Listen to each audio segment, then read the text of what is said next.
আসসালামু আলাইকুম। মুসাফির মিশন চ্যানেলের আরও একটি নতুন ভিডিওতে আপনাদের সবাইকে স্বাগতম। কোনো ব্যক্তির মৃত্যুর পর যখন তার রূহ আকাশে নিয়ে যায় তখন আকাশে কি ঘটে, সেই ব্যক্তির আত্মা সর্বপ্রথম কোন দুনিয়া গমন করে, এ বিষয়ে হযরত মুহাম্মদ সাল্লাল্লাহু আলাইহি সাল্লাম বলেছেন, যখন একজন মুমিন ব্যক্তির মৃত্যুর সময় ঘনিয়ে আসে তখন জান্নাত থেকে ফেরেশতা নেমে আসে। এরপর সামনে আসেন মালাকুল মউত। তিনিই হচ্ছেন মৃত্যুদূত, তিনিই হচ্ছেন মৃত্যুর ফেরেশতা। তিনি কাউকেই ভয় পান না। যে ব্যক্তি মৃত্যুবরণ করবে তার পাশে গিয়ে তিনি বসেন এবং তিনি বলেন, হে প্রশান্ত আত্মা, তুমি তোমার পালনকর্তার নিকট ফিরে যাও। যেমনভাবে বোতলের মুখ থেকে এক ফোঁটা পানির বিন্দু মাটিতে পড়ে, ঠিক তেমনভাবেই রূহ তার শরীর ছেড়ে দিয়ে উপরে ভেসে ওঠে। রূহ চায় না তার শরীর ছেড়ে বেরিয়ে আসতে, কিন্তু ফেরেশতাগণ চোখের পলকেই রূহকে ধরে ফেলেন, যাতে করে রূহ মাটিতে পতিত না হয় এবং অন্যথা কিছু না হয়, এবং তারপর সেই রূহকে নিয়ে তারা জান্নাতের দিকে চলে যান। যে কোনো মুমিন বান্দার রূহ নিয়ে যাওয়ার সময় তারা তাকে দেখে অবাক হন।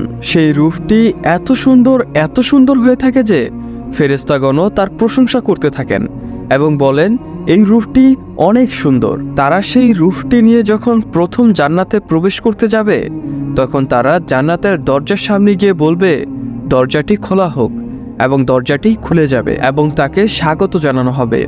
এরপর সেই রূহটি সপ্তম জান্নাতে প্রবেশ করতে করতে মহান আল্লাহ তাআলা বলবেন, আমার এই বান্দার সমস্ত ইতিহাস জান্নাতের সর্বোচ্চ স্তরে লিখে ফেলো। এরপর তাকে পৃথিবীতে পাঠিয়ে দাও। পৃথিবী থেকেই তাকে আবার আমি পুনরুদ্ধার করব। এরপর সেই আত্মা আবার পুনরায় সেই শরীরে চলে যায় এবং এরপরই কবরে সেই শরীরকে শায়িত করা হয়। কবরে দাফন করার পর মুনকার নাকির আসবেন এবং সেই মৃত ব্যক্তিকে তিনটি প্রশ্ন করবেন, তোমার রব কে, তোমার দিন কি, এবং মহানবী সাল্লাল্লাহু আলাইহি সাল্লামকে দেখিয়ে বলবেন, ইনি কে। একজন মুমিন ব্যক্তির সাথে এই প্রশ্ন আদান প্রদানের বিষয়টি অনেক মার্জিত ও সুন্দর হবে। এবং একজন অবিশ্বাসী ব্যক্তি যার ঈমান শক্ত ছিল না, তার মৃত্যু কিভাবে ঘটবে, তার মৃত্যুর পর তার সাথে কি করা হবে, এ বিষয় নিয়েও মহানবী সাল্লাল্লাহু আলাইহি সাল্লাম ব্যাখ্যা করে গেছেন। তাদের মৃত্যু সুখময় হবে না এবং তাদের মৃত্যুর পর যখন তাদের আত্মাকে জান্নাতে নিয়ে যাওয়া হবে তখন তাদেরকে চেনা যাবে জান্নাতের সবচেয়ে ঘৃণিত আত্মা হিসাবে। সেখানে থাকা অন্যান্য সকল রূহ বলবে, এ কেমন ঘৃণিত আত্মা, এ কেমন বিচ্ছিরি জিনিস জান্নাতে আনা হয়েছে। এতপর সেই রূহ নিয়ে যখন জান্নাতের দরজার সামনে যাবে তখন সেই জান্নাতের দরজা খুলবে না।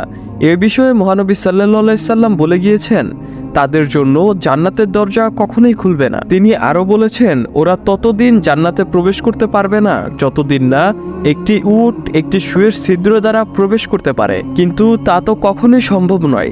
এজন্য মহান আল্লাহ তাআলা বলবেন, এই রূহের নাম জাহান্নামের সর্বনিম্ন স্তরে লিপিবদ্ধ করা হোক। সিজ্জিন তথা জাহান্নামের সর্বনিম্ন স্তরে তাদের জায়গা এবং তাদেরকে সেখানেই নিক্ষেপ করা হবে। এরপর একইভাবে সেই রূহটি পুনরায় পৃথিবীতে চলে যাবে এবং তার শরীরে প্রবেশ করবে।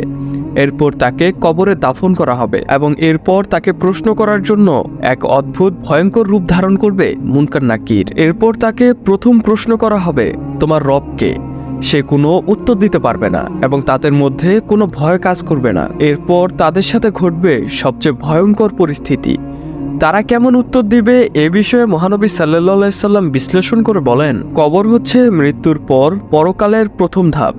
একজন মুমিন হিসাবে সে কবরে ভালো সময় পার করুক অথবা একজন অবিশ্বাসী হিসাবে সে কবরে খারাপ সময় পার করুক, তার রূহ সবসময় কবরে অবস্থান করবে না। তাহলে তারা জান্নাত বা জাহান্নামে যাওয়ার পূর্বে কোথায় থাকবে, এই বিষয়টি সম্পূর্ণ নির্ভর করে সে দুনিয়াতে কেমনভাবে চলেছে, কি কাজ করেছে।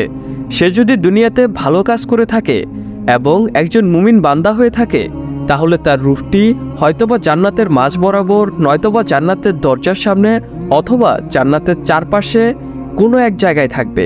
এখন প্রশ্ন হচ্ছে, তাহলে অবিশ্বাসী ও খারাপ বান্দারা কোথায় থাকবে। এ বিষয়ে মহানবী সাল্লাল্লাহু আলাইহি সাল্লাম একটি গুরুত্বপূর্ণ স্বপ্ন দেখেছিলেন। তিনি দেখেছেন এক ব্যক্তি যে সবসময় মিথ্যা কথা বলতো তার মুখের দুপাশ টেনে ধরে আটকানো হয়েছে। আরেকজনের মুখকে পাথর দ্বারা চূর্ণ বিচূর্ণ করতে দেখা গিয়েছে। আরেকজন ব্যক্তি যে নামাজ আদায় করত না, তার মাথাকে পাথর দ্বারা চূর্ণ বিচূর্ণ করা হয়েছে। আর একদল ব্যক্তি যারা সবসময় খারাপ কাজ অবিচারে লিপ্ত ছিল, তাদেরকে ফুটন্ত আগুনে নিক্ষেপ করা হয়েছে। এরকম অনেক রকমের শাস্তি দেওয়া হবে এরকম কাফেরদের। এই বিষয়ই বলে গিয়েছেন মহানবী সাল্লাল্লাহু আলাইহি সাল্লাম। তো বন্ধুরা, আজকের ভিডিও এই পর্যন্তই। যদি ভিডিওটি ভালো লেগে থাকে তবে একটি লাইক দিয়ে দিবেন এবং এরকম ভিডিও আরও পাওয়ার জন্য আমাদের ইউটিউব চ্যানেলটি সাবস্ক্রাইব অথবা ফেসবুক পেজটি ফলো দিয়ে দিবেন। আল্লাহ হাফেজ।